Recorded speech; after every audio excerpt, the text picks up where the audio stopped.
নমস্কার বন্ধুরা, আজকে আবার নতুন বিষয় নিয়ে কথা বলতে এসেছি। আমি ডক্টর উদীপ্ত রায়।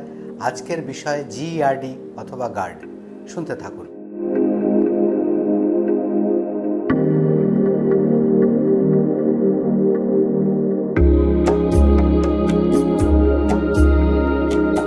জিইআরডি বা গার্ড এক পরিচিত শব্দ। এটার মানে কি? এটার মানে আপনার পাকস্থলী অথবা স্টমাক থেকে কিছুটা অ্যাসিড খাদ্যনালী বা ইসোফেগাসে উঠে আসছে। স্বাভাবিকভাবেই কিছুটা অ্যাসিড আমাদের প্রতিদিন ইসোফেগাসে আসে, কিন্তু সেটা খালি নিচের অংশে এবং সেটার জন্য আমাদের কোনো অসুবিধে হয় না। এই অ্যাসিডের মাত্রাটা যদি বেশি হতে থাকে এবং পরিমাণে এবং বারবার হতে থাকে, তাহলে আমাদের নানা ধরনের সমস্যা হয় এবং সেই সমস্যাগুলোকে একত্রে জিইআরডি বা গ্যাস্ট্রো ইসোফেজিয়াল রিফ্লাক্স ডিজিজ বলা হয়।